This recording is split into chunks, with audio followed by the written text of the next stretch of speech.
Tout de suite, c'est Delta Sport, présenté par Morgane et Margot. Oui, canon. J'ai déjà vu des inconscients, des sauvages, des hystériques, mais des possédés comme jamais. C'est bon parce qu'on est des gueux pour nous prendre pour des andouilles, on accorde notre tête. Bonjour et bienvenue dans cette nouvelle émission de Delta Sport sur Delta FM. Bienvenue à toutes et à tous. Alléluia, nous pouvons continuer cette émission malgré le protocole sanitaire mis en place dans l'établissement. Bienvenue parmi nous. Bonjour Margot, ça va ? Très bien. Très bien, parfait. Avec nous, toujours les mêmes. Nicolas Nicolas, toujours là. Ça va Nicolas ? Bah écoute, ça va super, content de pouvoir continuer. Parfait, après les vacances. Mathéo. Mathéo Guimin. Ça va parfaitement. Très bien. Rilas, comment ça va ? Toujours présent. Toujours présent. Et la douce et toujours. Mais oui, toujours, Lola. ça va aussi. Ça va Lola ? Bon, parfait. Eh bien, je vous laisse tout de suite avec Margot qui va nous présenter les rubriques du jour. Alors aujourd'hui, on se retrouve avec une émission plutôt chargée malgré les conditions sanitaires actuelles. On commencera par parler foot en abordant la Ligue 1. Après, on parlera de la Ligue des Champions avec nos 3 clubs français. Et puis, on parlera de l'équipe de France et son message pour les élèves. Lola nous fera son fil actu et après ça, on viendra au rugby avec le top 14 et le fameux match France-Irlande. Ensuite, on discutera vélo avec la Vuelta, puis tennis avec le tournoi Rolex Paris Master. Et on clôturera cette émission en s'interrogeant sur l'avenir du sport en salle à cause du huis clos. Et donc tout de suite, nous attaquons le week-end Ligue 1.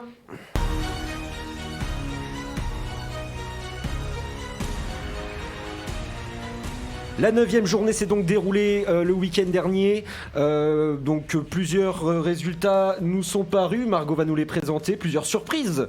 Margot, je te laisse présenter les résultats. Alors, Rennes a vaincu Brest 2-1. Le Paris Saint-Germain s'est imposé 3-0 contre Nantes. Montpellier a gagné Saint-Étienne 1-0. Reims a battu Strasbourg 2-1. Nice a écrasé Angers 3-0. Metz a vaincu Nîmes 1-0. Il y a eu 0-0 entre Dijon et Lorient. Monaco a écrasé les Girondins de Bordeaux. Et il y a eu un nul 1-1 entre Lille et Lyon. Et nous y reviendrons bien sûr sur ce match Lille-Lyon qui a compté donc pour la 9e journée. Une petite actualisation du classement. Alors, le PSG est premier avec 21 points. Derrière, on a Lille avec 19 points. Ensuite, on a Rennes avec 18 points. Marseille est en 5e position. Lyon en 6e position. Et Lens en 10e position.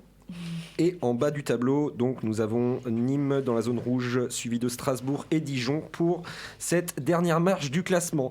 Merci beaucoup. Nous attaquons donc la première question du jour, messieurs, dames.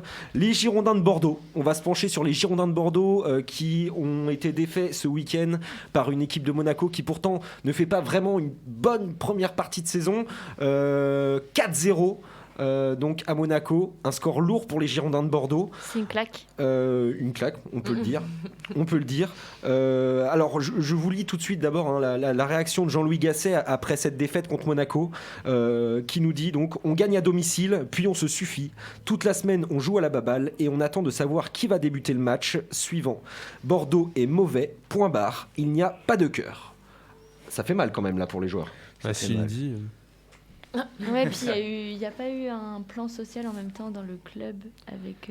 Alors c'est vrai que Bordeaux là depuis 2 ans là est quand même dans un plan financier qui est quand même en plein renouvellement, notamment avec donc cette société américaine qui donne les sous qu'ils veulent, avec un budget très serré pour les Girondins de Bordeaux.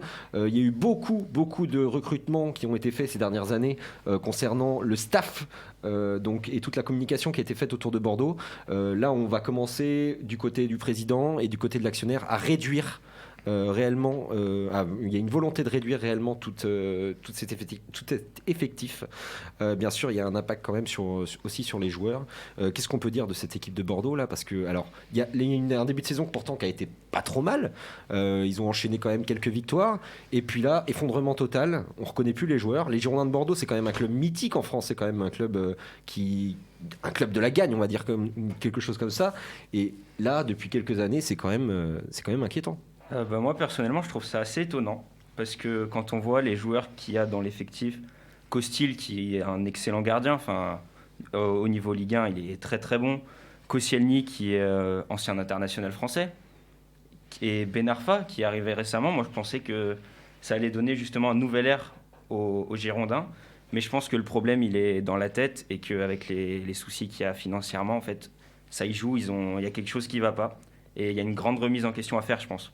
Il y a peut-être une pression derrière du staff. Exactement. Et c'est compliqué de se concentrer sur. Alors Jean-Louis Gasset, qui vient d'arriver donc cette année pour reprendre cette équipe de Girondines, c'est vrai que bon, c'est compliqué, ça peut paraître compliqué dès le début. On a vu quand même qu'ils avaient enchaîné de bons résultats, hein, franchement. Voilà, et c'est depuis vraiment la défaite à Marseille, à mon avis, qui leur a fait mal. Je sais pas, d'après vous, ce que vous pouvez m'en dire, mais c'est vrai que là, ils enchaînent sur ils ont gagné contre Nîmes à la maison. Ouais, mais après, ils ont fait 3-1 contre Marseille, 2-0 contre Nîmes. C'est Nîmes. Donc et Bordeaux, on le rappelait, ils sont à combien ? Ils sont à quelle place, Bordeaux ? 12e. Ouais, c'est ça. 12e, 12 points. Ouais. C'est pas énorme. Hein. C'est pas énorme. c'est pas encore alertant, je trouve. Ouais, c'est Ils sûr. sont... Il y a des questions à se poser, mais je pense que si d'ici 2-3 semaines ça s'améliore pas, là, il faudra prendre des vraies mesures, il faudra faire quelque chose. Parce que quand on regarde les matchs qu'ils ont perdus, au final, il n'y en a pas tant que...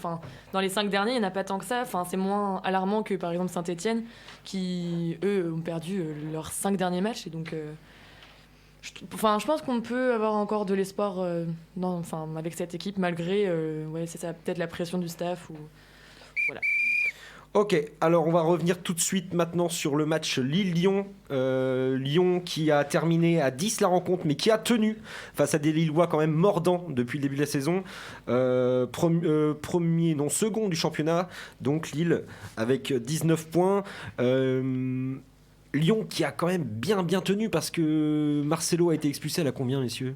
Avant l'heure de jeu. Juste avant l'heure de jeu. Ouais, c'est ça. Juste avant l'heure de jeu ? Et oui. Donc Lyon qui a quand même tenu et qui maintient quand même ses places pour espérer se qualifier pour des places européennes à la fin de la saison.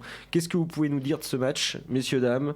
Est-ce que c'est toujours aussi inquiétant dans le jeu de Lyon ou est-ce que justement ce maintien de résultat est quand même intéressant pour Lyon ? Il y a eu un renouveau et je trouve personnellement que l'association de Diomandé et Ben Lamry qui n'avait pas joué un match à Lyon et qui rentre et qui se bat sur tous les ballons, genre vraiment un vrai guerrier. Alors un renouveau, c'est quand même... c'est quand même fort comme mot parce que avant les vacances, honnêtement, c'était pas du tout le cas. je pense que tout leur a fait du bien. Ils sont mis à bosser.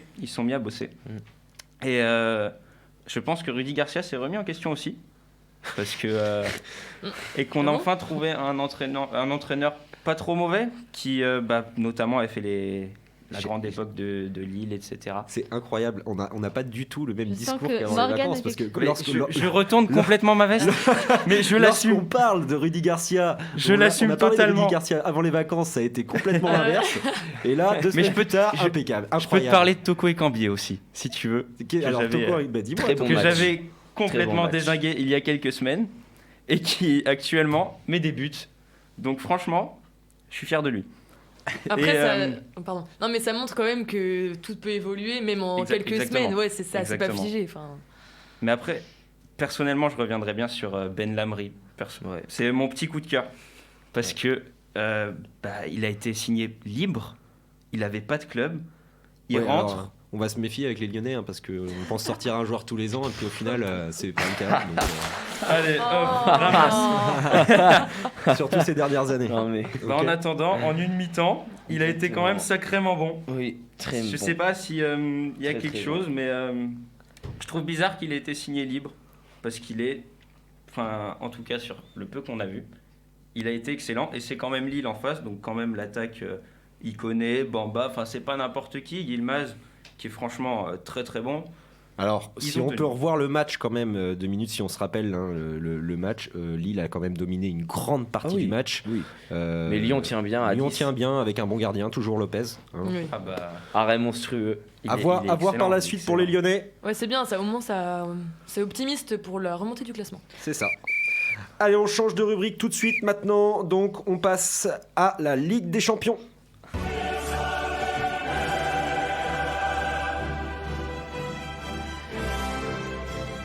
Et donc cette première phase allée de groupe qui s'est terminée hier, donc avec 2 défaites. 2 défaites, oui. Alors, au nombre de défaites, on peut en parler parce que c'est un nombre impressionnant de défaites. Marseille. On va faire un petit résumé justement ouais. On va faire un petit résumé des équipes françaises, des résultats des équipes françaises dans cette phase allée de groupe. Alors, pour juste simplifier, 4 points sur 27 possibles à prendre pour les équipes françaises. C'est pas beaucoup. C'est très peu. C'est vraiment très peu. Honnêtement. Est-ce qu'on va droit vers la catastrophe pour les équipes françaises? On va d'abord se pencher sur le PSG. Messieurs, dames, le PSG, la moins mauvaise, on va dire, équipe française pour l'instant depuis ce début de cette Ligue des Champions. Clairement. Bon, alors qu'a perdu hier sur la pelouse de Leipzig, on peut dire que c'est quand même mérité avec les absences de Neymar et Mbappé. Cependant, on s'inquiète quand même de la défense du côté du PSG et notamment on va dire de l'ambiance au sein du vestiaire parisien, notamment avec Thomas Tuchel. D'après vous, comment le PSG peut gérer cette phase retour de Ligue des Champions, on va dire de groupe de Ligue des Champions? Alors là, honnêtement, ça va être très compliqué. Ça va être très compliqué. Après, s'ils retrouvent Neymar et Mbappé, déjà, ça peut. Ouais, il va falloir retrouver les joueurs phares. Ouais, la confiance, ça y est plus. Alors moi je veux bien, on parle de joueurs phares, je veux bien, mais par contre Mbappé depuis le début de la saison, clairement. Il fait rien. Il fait rien, on le voit pas. Mais j'ai l'impression qu'on voit un PSG ambiance un peu cool depuis le début de la saison, qui se donne pas en fait. J'ai l'impression que vu qu'ils ont beaucoup de grands joueurs, ils se reposent un peu sur 2-3 joueurs, et les autres, ils restent en arrière. Il n'y a pas de banc. Et Mbappé, faut pas oublier qu'il est encore très jeune et que on n'arrête pas de dire que il est excellent, ce qui est vrai, mais il est encore jeune, il a encore beaucoup à apprendre, quoi. Il est quand même champion du monde. Oui, mais il est excellent, ça je te l'accorde. Oui. Mais je pense qu'il est encore très jeune et qu'il a encore beaucoup de choses à apprendre. Ouais. Exactement, de l'expérience. Et des fois, dans ses propos, ses sorties médiatiques, on se rend compte qu'il est encore jeune et qu'il a besoin justement de cette expérience. Non, mais tu ne nous parles pas d'âge, non. Voilà,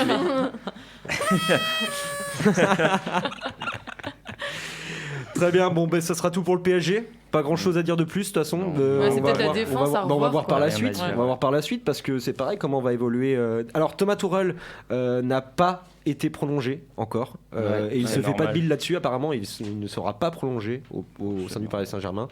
On attend du renouveau. Bon, on connaît la relation compliquée avec Leonardo. On va voir par la suite ce que ça donne. On change tout de suite, donc on va passer à Rennes. Rennes. Un match nul contre Krasnodar, donc dans la première journée, lors de la première journée de cette phase allée. Par la suite, 2 défaites consécutives, notamment à Séville contre une très bonne équipe de Séville, pourtant contre Rennes, et ensuite hier donc face à Chelsea 3-0 avec un penalty très très litigieux accordé donc aux Londoniens. On espère que cette équipe de Rennes va pouvoir quand même engranger des points sur cette phase retour de groupe. Qu'est-ce qu'on peut dire sur Rennes quand même? C'est pas, on peut pas s'attendre. Les résultats sont pas si mauvais que ça. Enfin, pour Rennes, 1-0 contre Séville, c'est pas. C'est pas comme on pouvait s'attendre à pire. Puis Séville champion d'Europe en titre, on le rappelle. Donc puis 3-0 contre Chelsea, c'est pas. C'est normal, c'est pas le même niveau. Voilà, alors c'est normal, mais bon, alors on a quand même ce carton rouge là et à la 43e minute avec ce penalty qui sont quand même lourds. Ouais, très lourd, hein. Très lourd, très contestable, je trouve. Après, je pense qu'ils peuvent s'en vouloir sur le match de Krasnodar. Ouais, c'est ça. C'est le seul match qu'ils auraient pu, je pense, gagner sans contestation. Sortir des points. Et voilà, et au moins gratter des points. Et puis, je pense que c'est l'optique qu'ils doivent avoir. Rennes, c'est gratter des points. On est d'accord qu'ils seront sûrement pas premiers ni deuxièmes. Le problème, c'est qu'ils sont tombés sur un gros groupe. Mais avoir une belle 3e place, ça serait pas mal, quoi. Ils ont un gros groupe quand même. Ils ont beaucoup de joueurs. Séville et Chelsea quand même derrière. Alors on va voir bien sûr pour les matchs retour, mais Rennes qui doit recevoir notamment Séville et qui doit recevoir aussi Chelsea, ils peuvent aussi jouer des coups là-dessus, surtout lorsqu'on voit ce qu'ils ont montré sur ces premiers matchs. Et puis ils vont à Krasnodar, alors ça va jamais être facile, mais ils peuvent faire quelque chose quand même, ça peut être intéressant. Donc Rennes c'est pas mort. C'est comme le PSG, c'est pas mort, on peut encore y croire, on peut encore espérer quelque chose. Est-ce que c'est comme Marseille? Marseille. Allez. Ah là là. On arrête tout. S'il vous plaît, on arrête tout. On passe donc à l'Olympique de Marseille. L'Olympique de Marseille, 0 points en ce début de phase de groupe. 0 but. Nul. 0 but, 4 tirs. 4 tirs en 3 matchs. Oh là là. Très Pas ouf, très hein. très difficile pour l'Olympique de Marseille Vraiment pas ouf, dans hein. ses premiers matchs. Vraiment, Alors, Ils seront à jamais les premiers dans les deux sens en fait. Alors, Jamais les premiers à ils gagner, égalisent- à jamais les ils premiers. égalisent le C'est record pas fini, d'Anderlecht. c'est pas Ils fini. égalisent le record d'Anderlecht. C'est pas fini. Avec 12 défaites d'affilée au sein de la En Ligue des compétition. Champions. En Ligue des Champions. Voilà. Peut-être une 13e, nous savons pas. Ils reçoivent Porto donc après la trêve internationale. Ça peut être très très compliqué pour le moral et notamment pour la suite de la saison si les Marseillais n'engrangent pas au moins 1 ou 3 points dans cette phase de groupe. On se demande s'il mérite d'être là. Optimiste, non 3 points. C'est ce que j'allais vous dire. Est-ce que C'est Marseille, optimiste, 3 points. est-ce que Marseille mérite Ouais, c'est ça, on se demande franchement. Ils c'est méritent une question même qu'on pas se la place demande. Ligue des Mais non, mais ils Champions. sont. Ouais, voilà. C'est Faut qu'ils niveau la laissent, Ligue 2 la là. place, là. Et ils jouent au niveau Ligue 2 là. Honnêtement, Mais par C'est pas contre, ouf, vraiment, hein. oui, c'est ça. C'est que là, enfin, c'est vraiment une question qu'on peut se poser. Est-ce qu'ils méritent vraiment leur place en Ligue des Champions? Parce que quand on voit que Rennes, même ils ont un petit point, c'est quand même, voilà. Ça pose question. Et toi, Morgane, t'en penses quoi? Ouais, dis-nous, on alors t'écoute. moi je pourrais. Alors moi, mon avis là-dessus, je pense que messieurs dames, je pense que c'est vraiment l'histoire du trio offensif. C'est vraiment Thauvin, Payet, Benedetto. Ça commence à. Payet va à falloir. faire- et à faire Payet, quelque j'ai envie de chose, te hein. dire, il a pris Falloir un penser. abonnement au McDo hein, Alors, cette année. non, hein. Thauvin, ça commence à faire long. Pourquoi? Parce que il revient de blessure. Donc bon, lui encore, on peut lui pardonner. Sauf que Ou pas. tous les supporters marseillais se sont dit, il y a encore un an, lorsqu'il va revenir en attaque, ça va être le feu, notamment avec les performances de l'OM l'année dernière. Benedetto, depuis le début de saison, 0 but. 0 but. Il aurait pu en mettre un contre l'Olympiakos lorsqu'il a été servi, il l'a pas mis. Et puis Payet, Compliqué, hein. Très compliqué. Je vais pas faire de discrimination, mais le poids est quand même important pour ce monsieur-là. Mais- C'est un poids pour l'équipe, on va pas se mentir. C'est un Enfin, voilà, ça, faut être honnête. ça commence à faire long pour l'OM. Alors en championnat, faire ils arrivent à se dépatouiller à peu près, notamment avec des résultats, on va dire, pas à l'arraché, mais presque. Est-ce que Villas-Boas a perdu de sa crédibilité? Oui. Alors, je vous rappelle quand même ce que Villas-Boas a dit après le match. C'est une honte. Oui. C'est à nous d'arrêter ça. C'est sur l'OM qu'est tombée cette merde. C'est notre parcours. Pour être faible, pour faire de la merde en Ligue des Champions, tu as besoin d'être là. Donc d'être présent déjà en Ligue des Champions. On est là et on fait de la merde. Alors c'est dur. Hein. Ouais, c'est dur. Hein. Les c'est joueurs, un- les c'est joueurs dur, après hein. ça. Quand Faut ton se entraîneur remotiver dit ça, derrière, hein. perso, c'est dur. Hein, C'est pire que les quand Girondins de Bordeaux. Ça, Ouais. Enfin, non, au Alors la niveau de- situation n'est pas la même. Mais hein. non, Là, mais on c'est parle, pas on pareil. parle d'un Oui. club européen, même s'ils ont 0 points, ok, mais on parle quand même d'un club européen. Les Girondins de Bordeaux, cette année, ils vont pas encore jouer l'Europe. Là, Non. Ouais. ça va être Ouais, compliqué mais- parce qu'on cherche pour Marseille encore une qualification européenne dès l'année prochaine. Cependant, si c'est pour faire ça tous les ans, c'est pas la Ouais, peine. c'est ça, Ça c'est rase, ça. c'est pas la Ouais, peine, autant- c'est sûr. Alors il y a la question du rachat qui va jouer aussi parce qu'on sait les rumeurs de rachat qu'il peut y avoir derrière l'OM. Cependant, on sait aussi que si ça continue comme ça, Monsieur McCourt va falloir faire quelque chose quand même. ça c'est sûr. hein. Ouais, ouais. Faut peut-être du changement dans l'attaque, du coup, si le problème c'est le Oui. trio offensif. Ah, le problème c'est les sous. Ça, C'est toujours- Marseille, c'est l'éternel problème. Alors Marseille a déjà mis 200 millions d'euros sur la table. Ils ont le fair play financier aux fesses. On ne peut pas faire n'importe quoi. Ouais. Après, sur le papier, le trio d'attaque, quand on le prend à son meilleur niveau, entre guillemets, il est bon quand même. Payet, on pourra en dire ce qu'on veut, mais de base, il n'est pas censé être mauvais. Benedetto, la saison dernière, il a été bon. Thauvin, il a toujours été pas mauvais, quoi. Donc je pense que c'est dans la tête, quoi. Il y a un souci. Et je pense que le fait de ne pas avoir marqué depuis le début de la Ligue des Champions, ça les aide pas. Problème de mental. même- Oui. Et je pense qu'une fois qu'ils en auront mis un, peut-être que ça va les libérer en fait dans leur jeu, parce que je les trouve très stressés en fait. Et puis Je les même, trouve stressés. mentalement, sur le match de Porto, Payet, il a pas tiré le penalty. Il Non, a bah mis non. 0 but en Ligue des Champions, il a pas à prendre le ballon. Non, Alors, c'est c'est- ouais, dans la tête. il y a un D'habitude, c'est souci. bien lui qui tire les pénaltys. Oui, hein. d'habitude, oui. Mais Mais là, c'est honnêtement, le il match était de pas en Ligue des confiance du Champions. tout. C'est la Ligue des Champions. Il a aucun but. Thauvin vient provoquer le penalty. Honnêtement, Thauvin, j'ai trouvé meilleur que Payet. Même beaucoup meilleur. Alors Très après compliqué. avoir provoqué le penalty, moi je l'ai pas vu du match. hein. Oui, d'accord, mais c'était Alors peut-être oui, il a à lui été de- meilleur, mais parce C'était que justement, il a rien fait en face. C'était peut-être à lui de tirer le penalty aussi. Bon, Très bien. Nous arrêtons donc cette page Ligue des Champions. Nous passons donc maintenant à la page Équipe de France.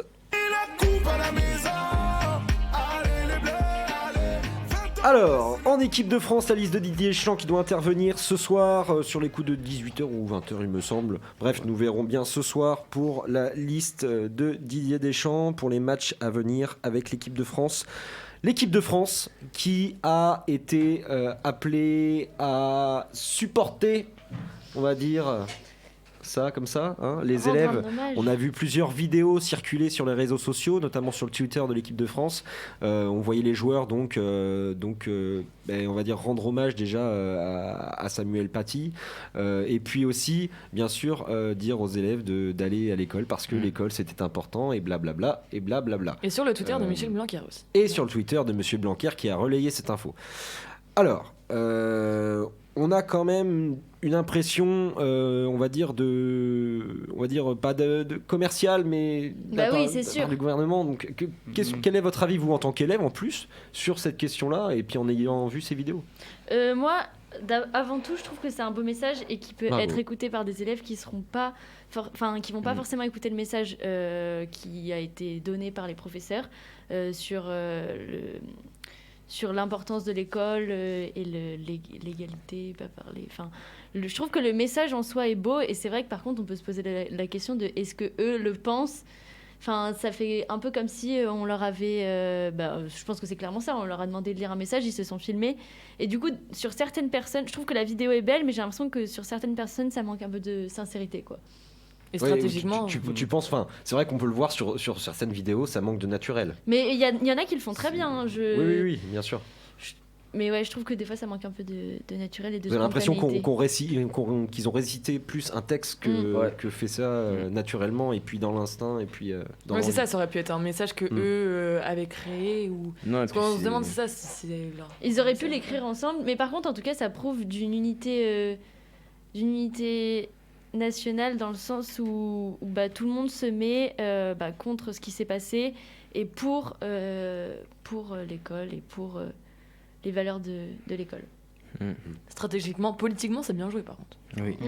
Oui, parce qu'on écoute beaucoup plus ceux qui sont, nos exemples que ceux qu'on n'a pas trop envie d'écouter, quoi. Le message, pour moi, pour beaucoup d'élèves passe mieux que si ça vient de la bouche d'un prof, de l'administration, etc. Bien sûr. Donc l'équipe de France, pour vous, a ce rôle aussi à jouer auprès de la jeunesse. Oui. Ouais. Oui, parce que c'est des exemples. Tous les petits trucs à apporter. Hein. Faut regarder tous les nombres de petits qui sont fous de Mbappé, par exemple. Ouais, déjà le nombre de licenciés déjà au foot. Dans les clubs de foot et même de fans de football tout court. Un petit point rapide avant de tourner au fil actu, un petit point rapide sur l'hospitalisation. Donc une petite information qui nous est parue il y a 2-3 jours, l'hospitalisation de Maradona. Quand même emblème du football mondial, qui a donc fêté ses 60 ans le 30 octobre et qui a été hospitalisé pour un hématome à la tête hier. Donc il a été opéré avec succès. On pense fort à Maradona. Alors un petit mot sur Maradona. Vous qui êtes élève, qui êtes de cette génération, est-ce que vous connaissez, qu'est-ce que vous connaissez de cet homme-là ? Moi je sais qu'il est tout petit.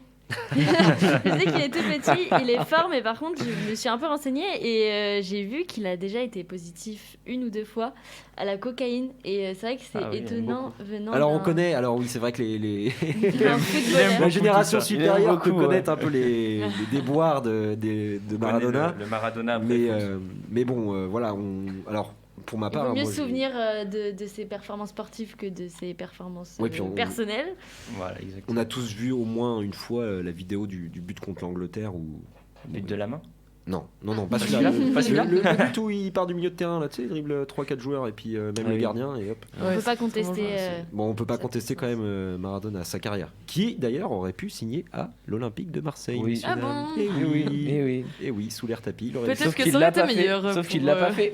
Il l'a pas fait à cause du président qui voulait absolument le garder de Naples à l'époque, qui voulait absolument le garder, bien sûr. On comprend. Il a bien fait. Bon, il a bien fait. On passe tout de suite au fil actu. C'est parti. Le fil actu de Lola. Donc on va parler tout d'abord basket, une reprise de la NBA possible le 22 décembre ou le 18 janvier.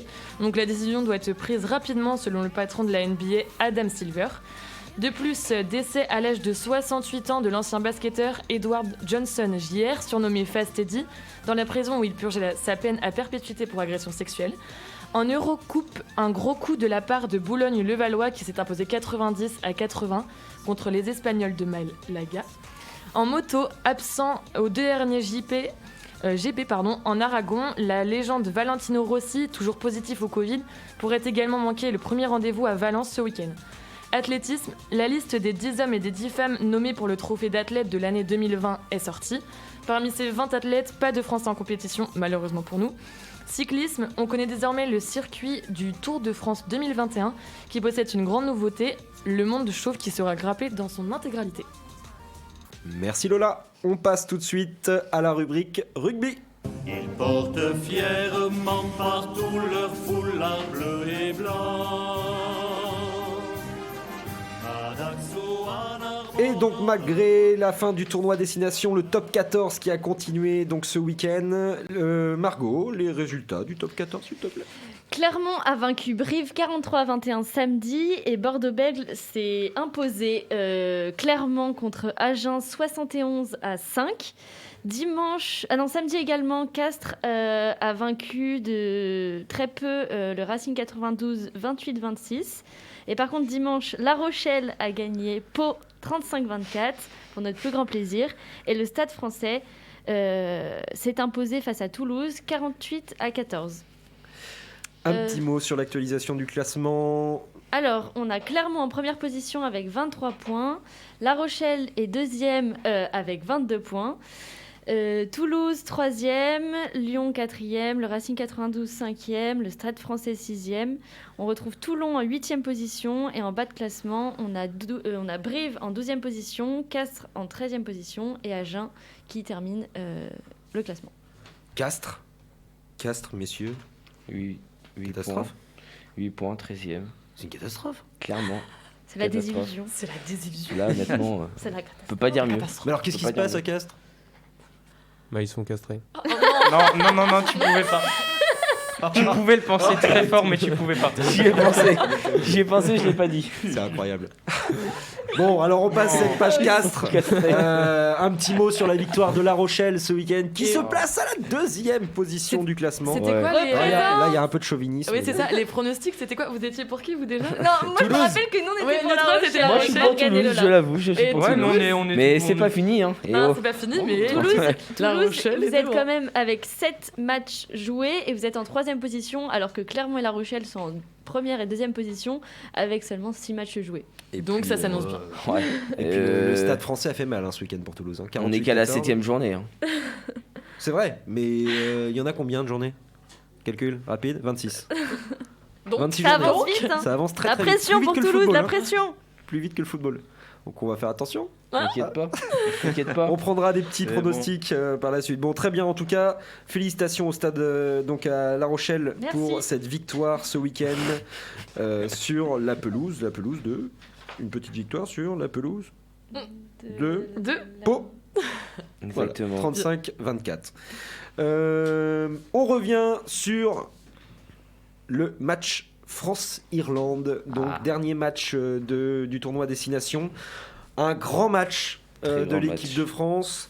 On a eu quand même le droit à du jeu, hein, un peu de spectacle. C'était un beau match. C'était un beau match. C'était un très beau match. À 15 points du sacre. À 15 points du sacre, c'est rien. 15 points, c'est rien. Alors à 15 points dans le match, hein, bien sûr, pas sur le classement général, mais c'est vraiment très peu. C'est mieux. Donc rappel rapide du classement de ce tournoi destination. L'Angleterre est première donc avec égalité. 18 points. La France est égalité avec 18 points, mais donc avec 15 points donc en comptant sur les pénalités en moins. L'Irlande suit à la 3e place, l'Écosse 4e avec 14 points, les Pays de Galles avec 8 points et l'Italie avec 0 petit point. On attendait mieux d'ailleurs de l'Italie. Non, c'est bizarre, c'est une équipe quand même de rugby qui est censée monter un peu dans la hiérarchie. Ouais. Et puis là, là on voit que c'est compliqué. Hein. C'est compliqué pour que les des Italiens. défaites. On va revenir sur ce match donc France-Irlande. Messieurs, dames, qu'est-ce que vous pouvez nous en dire ? J'ai vu une belle équipe de France. Très belle honnêtement. équipe. Et je trouve que c'était pas arrivé depuis un bon bout de temps. Ouais. Et tout le monde franchement s'est donné à fond. Donc je trouve ça très bon pour la suite parce que c'est un effectif particulièrement jeune. C'est pas pour rien qu'on est qu'on est monté à la 4e place du top mondial quand même. Exactement. 4e équipe quand même. Donc, Mais je trouve ça, Oui, parce qu'on rappelle- encourageant. Oui, on rappelle une équipe de France donc en progression ces dernières années, et notamment avec ce tournoi destination, 4e place mondiale. On a connu quand même une équipe de France ces dernières années, c'était très très compliqué. Très compliqué. Et on a l'impression que depuis que Galtier est revenu là un peu à la tête de ses Bleus, ça va beaucoup. Il fait du bon boulot. Ouais. Il était déjà très bon étant joueur. Oui. Là c'est quand même quelque chose. On peut espérer un truc de l'équipe de France à la Coupe du Monde. On peut espérer un petit truc. Un petit truc, c'est quand la Coupe du Monde? Alors là, c'est dans 2 ans je crois. 1 an 2022 2022, Ouais, c'est peut-être ça, dans 2 ans. Ouais, je crois. Ça arrive vite. Ça va arriver très très vite. Alors, un petit point sur... Je crois que c'est 2023 la Coupe. 2023 Ouais, 2023. Ouais, peut-être. Donc un petit point notamment donc sur ce match. Moi perso, messieurs dames, donc j'ai vu le match. Un 3e essai très très beau de l'équipe de France. Je sais pas si vous vous rappelez, c'est donc Gaël Ficou qui part sur la gauche là et qui la redonne au dernier moment, qui la prend au pied, qui la reprend ensuite et c'est magnifique. Notamment alors énorme Gaël Ficou. Dans ce tournoi à destination, il a été excellent, mais aussi on peut noter la grande performance de Romain Ntamak, qui est donc meilleur réalisateur du tournoi à destination avec 57 points de réalisés. C'est quand même très très bon. Est-ce que ça présage un superbe avenir, donc on le disait pour la Coupe du Monde notamment, mais pour l'équipe de France de rugby? Oui. C'est toujours mieux que ce qu'on a connu précédemment. Oui, puis Romain Ntamak, il est jeune encore. Ouais, c'est 21 ans. Il a 21 ans, il est 21 ans, c'est il est incroyable. encore le plus beau devant lui en fait, Ouais. c'est impressionnant. C'est incroyable. Je trouve ça bien. Un petit mot sur l'Angleterre. L'Angleterre qui remporte le 15 de la Rose, qui remporte le tournoi à destination. C'est logique. Logique. Ouais. C'est la meilleure équipe, donc on va pas. Je trouve ça Meilleure normal équipe d'Europe. Hein. Oui. Parce Ouais. que c'est Pas vrai du qu'après, monde. si on part dans le sud, là, c'est pas Là, c'est plus la même chose. Pas la même chose. Ouais. Mais non, c'est normal. Oui. Lola, un Oui. petit mot. Non, non. T'abstiens sur l'équipe d'Angleterre. Non, le rugby c'est compliqué. Je tiens juste aussi à Hélas. dire que. Ah, c'est pas mon domaine. Je tiens juste aussi à dire qu'on a quand même aussi notre capitaine français qui est dans le meilleur marqueur d'essais du tournoi à destination. Charles Olivon. Avec 4 essais. C'est bien. Ouais, Oui. Très bien. C'est Non, bien. une Mais très c'est très oui. bonne équipe de France sur ce tournoi à destination. On espère belle performance. que ça va continuer pour la suite. On passe tout de suite donc au cyclisme.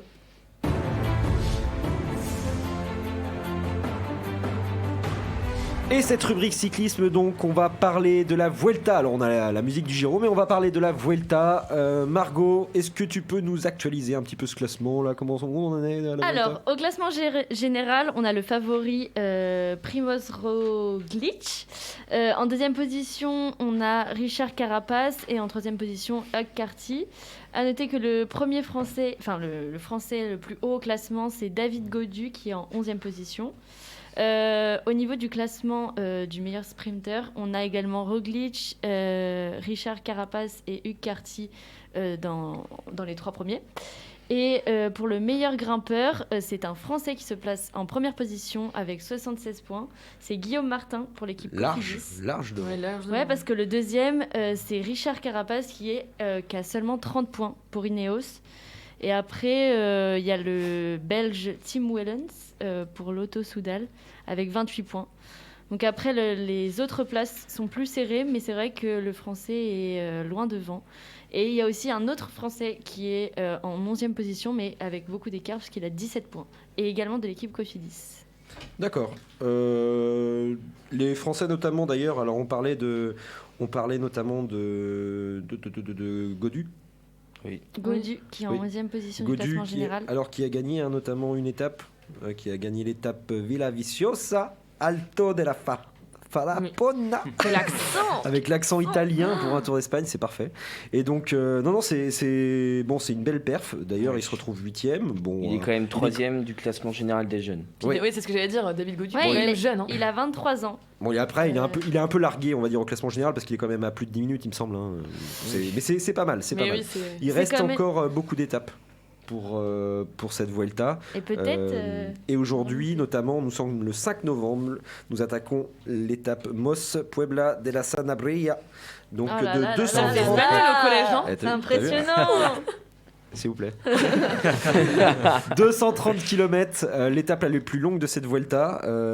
Alors ça me fait penser au Giro. Ça va être long. On va en parler notamment d'ailleurs de cette étape du Giro, du scandale. On va en parler. Est-ce que vous avez d'abord des favoris pour cette Vuelta lorsque on regarde un peu le classement général?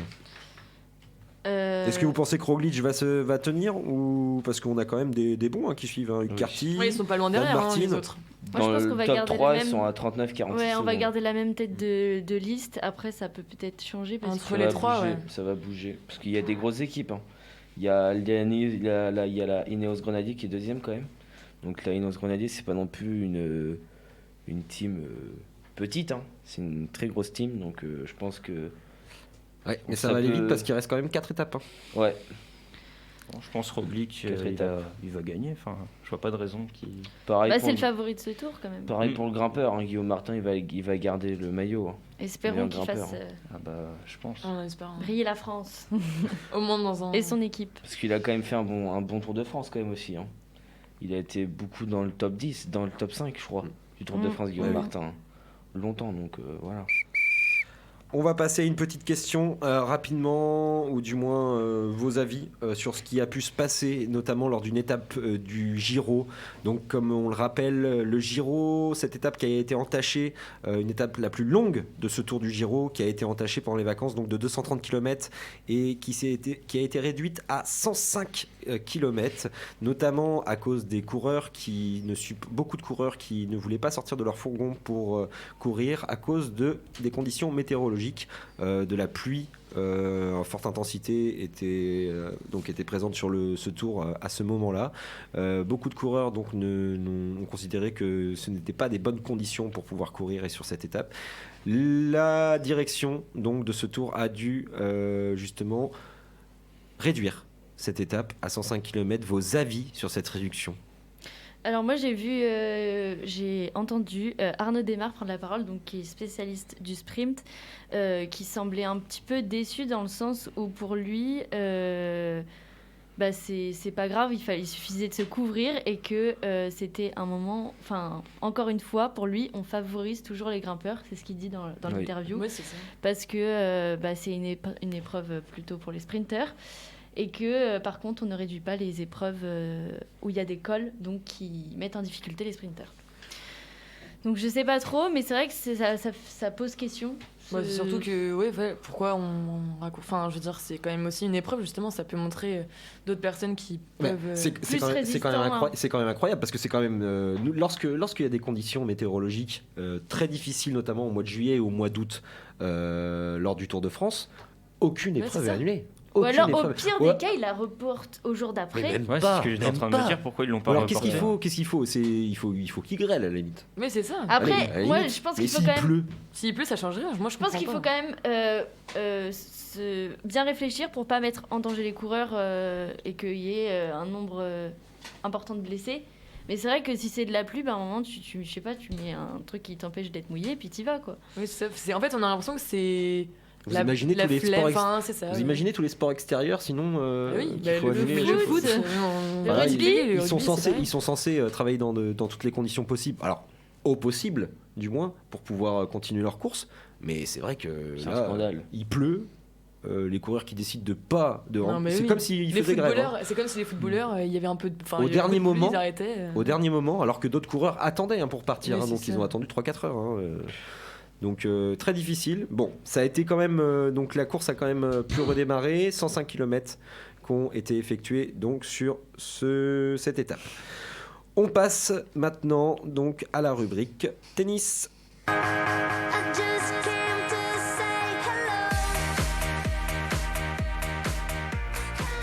Et pour cette rubrique tennis, nous allons parler donc du tournoi Rolex Paris Master qui a lieu en ce moment même. Nous en sommes au 8e de finale, il me semble, avec notamment la défaite malheureusement d'Hugo Gaston, notre petit chouchou donc du tournoi Roland-Garros, du dernier tournoi Roland-Garros, qui a été battu d'entrée par le 15e mondial Pablo Correa Busta. 6-3, 6-2, c'est normal. C'est normal, on va pas lui en vouloir parce que d'ailleurs il me semble qu'il a été aussi invité sur ce tournoi. Il a été invité avec son parcours à Roland-Garros. Voilà, donc c'est très très bien quand même. C'est un bon parcours pour Hugo Gaston. On va voir par la suite ce que ça donne, notamment sur les prochains tournois pour lui. On va le suivre de très près, Hugo Gaston, au sein de cette émission. Margot, est-ce qu'on a des Français ou des Françaises encore en lice dans ce tournoi? Et oui, on a encore un Français en liste. C'est Incroyable. Hugo Humbert, un Messin de 22 ans qui a déjà 2 titres en poche et qui va affronter le Croate Marin Cilic lors des 8e de finale prochainement. Je ne sais pas si c'est aujourd'hui ou demain. C'est aujourd'hui. On a 2 Français. On a Adrian Manarino qui joue Zverev aujourd'hui. J'avais pas. Aussi. Parfait. Et en plus, juste pour petit rappel, Monsieur Humbert a quand même battu Monsieur Tsitsipas, qui est 2e mondial. Oui, c'est pas mal ça. Tête de série numéro 2. Tête de série numéro 2, pardon. Tête de série numéro 2, donc c'est pas mal. Oui, vraiment, c'est cool, exceptionnel pour lui. Enfin, c'est 7-6, 6-7, 7-6, c'est ça? Oui, je crois, ouais. C'était quand même serré, mais il allait au bout. Il me semble que c'est ça. Je crois, ouais. Moi, si je me trompe, mais peut-être. 7-6, 6-7, 7-6, c'est ça. C'est ça. Non, c'est très très très bon. Là, il va se retrouver contre Cilic. C'est pas un énorme adversaire cette année. Cette année, il fait pas un... Il est pas très haut classe. C'est pas... Est-ce que alors là, c'est Humbert, c'est les 8e de finale. Ouais, 8e. Est-ce que tu penses qu'il peut aller plus loin? Il va aller plus loin. Mathéo, il va aller plus loin. Ah oui, il va aller plus loin, je pense. Là, j'ai regardé le match face à Tsitsipas. Il a fait un match grandiose, vraiment. J'ai jamais vu Humbert jouer comme ça. Il a joué un tennis de qualité parfaite. Il n'y avait rien à reprocher. Peut-être sur les services, passer un peu plus de première balle. Juste ça, mais sinon, voilà. Pour le reste, du côté des filles, Margot, est-ce qu'on nous reste des Françaises en lice? J'ai pas trouvé. Je me suis renseignée, mais j'ai pas trouvé.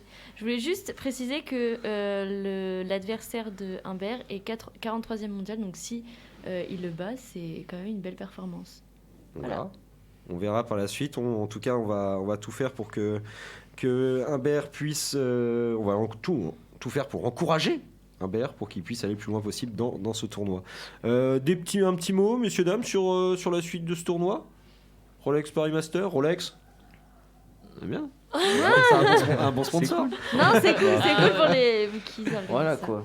Et je voulais juste revenir aussi parce que Tsitsipas a pas joué le premier tour. Parce que son adversaire était...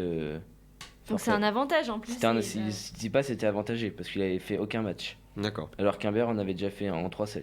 Bon, belle perf. Donc, très belle perf. On peut considérer que c'est une belle performance donc pour Monsieur Humbert. Exactement. Et nous passons tout de suite, messieurs, à la dernière grande question du jour qui va nous permettre de débattre.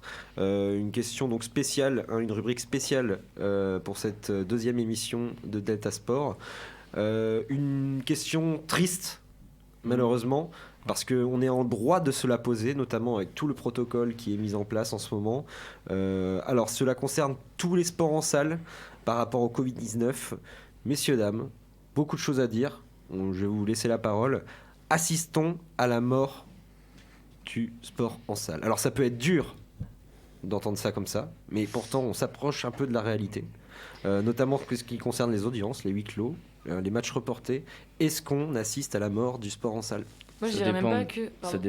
Non, vas-y. Moi, je dirais même pas que la mort du sport en salle, en fait, parce que même, par exemple, pour le foot, le rugby, même les... Enfin, c'est la mort des personnes qui... Des voilà, c'est ça, des supporters qui...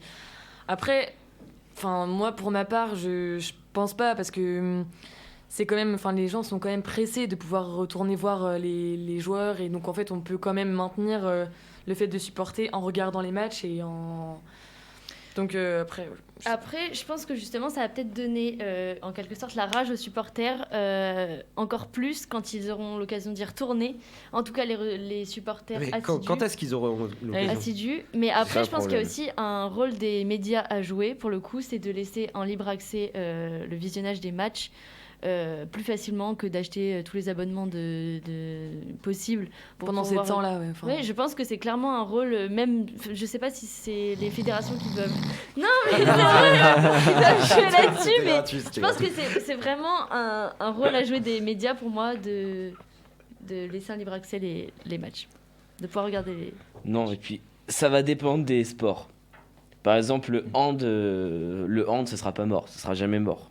Clairement, il y aura toujours les supporters qui vont venir. Par exemple, quand tu regardes l'équipe de Paris, les supporters de Paris sont à fond. Enfin, dès qu'ils sont... Alors, on peut se poser... c'est plutôt les gros clubs que le hand, tu vois ce que je veux dire ? Les gros clubs, mais les gros clubs, j'ai regardé, les joueurs des gros clubs sont prêts à faire... je sais pas si vous avez suivi aussi au tennis, c'était un peu pareil. Ils devaient faire une collecte de fonds pour les petits joueurs. pour les petits joueurs, pour ceux qui ont gagné pas de tournoi, pour les aider à aller plus loin. Et là, ça va faire pareil pour le hand normalement. Ouais, mais ils vont donner de l'argent pour les petits clubs en gros pour qu'ils s'en sortent. Toi, tu parles du hand, clairement. Et moi, je pense que ça va surtout dépendre des clubs. Il y a des clubs qui ont un club de supporters assidus et d'autres moins. Oui. Tu vois ce que je veux dire. Mais Alors, on se pose la question d'un point de vue, on va dire, professionnel. Hein. Là, on parle de sport professionnel. Oui, bien sûr. Oui. Alors, si moi, je peux juste parler basket, vite fait, parce que c'est là que je connais le mieux. Actuellement, je pense qu'on peut parler de la mort du basket, tout court, parce que il faut savoir que les matchs ont été interdits. Ils vont, par exemple, on va prendre l'exemple du PB. Ils vont jouer ce mois-ci seulement le match de Leaders Cup, donc l'équivalent de la Coupe de France. Mais la saison a été suspendue. Ce qui fait qu'ils s'entraînent, j'ai vu des photos, ils s'entraînent dans les couloirs de leur gymnase, parce que la salle est souvent fermée. Incroyable. Ils ont... Alors pourtant, c'est quand même des pros, ils sont testés tous les jours, ils ont les infrastructures nécessaires. Je ne pense pas qu'avec la propagation du virus, ça soit là-bas les plus grands clusters. Oui. Parce qu'ils sont testés, il y a tout qui est mis en place pour minimiser les risques. Après, le risque zéro, on est d'accord qu'il n'existe pas. Mais je trouve ça quand même inadmissible de ne pas faire de huis clos, de suspendre la saison et de se dire qu'en un mois, ils vont jouer un match. Je trouve ça très compliqué. Moi, je trouve que ça serait intéressant d'avoir le point de vue des sportifs là-dessus, savoir si pour eux, l'absence des supporters, c'est positif quand ils sont à l'extérieur, donc avec des supporters adverses. Ça sera toujours le cas. Si c'est positif dans le sens où, du coup, ils n'ont pas la déconcentration des supporters adverses. Ou alors... Ça sera toujours le cas, parce qu'au final, on va se retrouver notamment avec des clubs qui vont se dire favorisés parce qu'ils ont plus de supporters ou un tel. Mais de toute manière, là, la question se pose même pas, puisqu'il n'y a pas de supporters. Oui, mais justement, de savoir si eux, ça les... Au niveau de la concentration du match, parce que est-ce que ça change quelque chose dans un match pour eux, le fait qu'il n'y ait vraiment personne? Parce qu'on dit oui, mais est-ce que eux, est-ce que c'est mieux ou pas quoi? Sur le moment, Je pense que même le huis clos, ça doit être déstabilisant. Parce que être dans une salle où il n'y a personne, ouais, bah justement, ça doit être déstabilisant. Regarde, quand tu regardes Rolex Paris Master, c'est à huis clos. Hein. Ouais, mais tout est à huis clos. Tout est à huis clos. Roland Garros, il y avait quand même un peu. Enfin, il n'y avait pas grand monde, mais il y avait un peu. Alors, ils ont mis un peu Alors, concernant l'extérieur, ils ont mis quand même des barèmes maintenant, des pourcentages, on va dire, de remplissage. Mais concernant l'intérieur, je crois que c'est tout là, à huis on est clos. en confinement. Donc là, la question se pose pas. Après, combien de temps ça va durer, c'est ça aussi la question. Alors, par contre, là où on peut aussi se poser la question, c'est la deuxième phase de cette question. Ça concerne surtout maintenant le sport amateur. C'est ça qui fait plus peur, quoi. Voilà, tous les championnats est suspendu. C'est un peu compliqué. À la botte des décisions, on va dire, gouvernementales. C'est très très compliqué, sachant que tout a été suspendu déjà en mars dernier.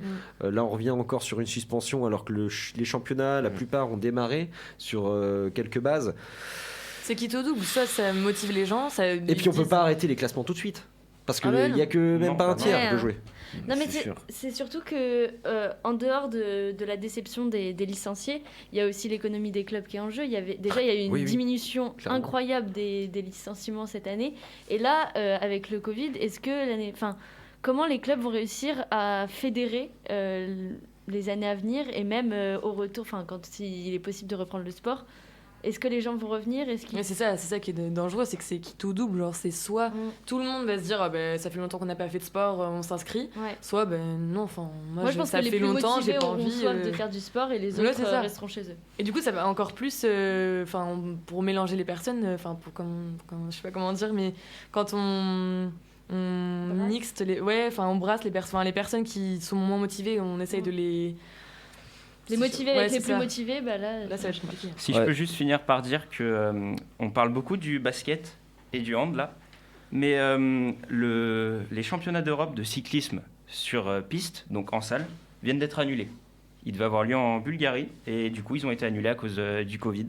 Donc pour des sports comme ça aussi, je trouve ça très très compliqué parce qu'ils n'ont pas de visibilité. Ouais. Et encore, on leur annule ce à quoi ils peuvent se rattacher. Rien, parce que les championnats d'Europe, c'est pas rien quand même. Hein. C'est pas rien. Et je pense aussi qu'on va pouvoir se poser la question, peut-être même lors de la prochaine émission, ça peut être intéressant d'en parler, des prochains JO. Parce que les prochains JO, et notamment aussi l'Euro de football, qui doivent être maintenus pour l'été prochain, sont en grand danger. On va voir ça par la suite. On va voir ce qui se passe. On pourrait se poser la question pour quelques thématiques, donc la semaine prochaine. Ouais. En attendant, merci beaucoup à toutes et à tous. On va devoir se quitter. Merci à toi, Morgane. Merci beaucoup. Merci à vous, chères auditrices et chers auditeurs. Prenez soin de vous. Et puis nous vous donc souhaitons une très bonne fin de semaine, un très bon week-end. Restez chez vous. Et surtout, prenez soin de vous. Rendez-vous jeudi prochain donc pour cette nouvelle émission de Delta Sport sur Delta FM 90.2. Merci beaucoup. Yes. Oui, canon. J'ai déjà vu des inconscients, des sauvages et des hystériques. C'était Delta Sport, l'actu sportive présentée par Morgane et Margot. C'est bon parce qu'on est des gueux pour nous prendre pour des andouilles, on accorde notre tête.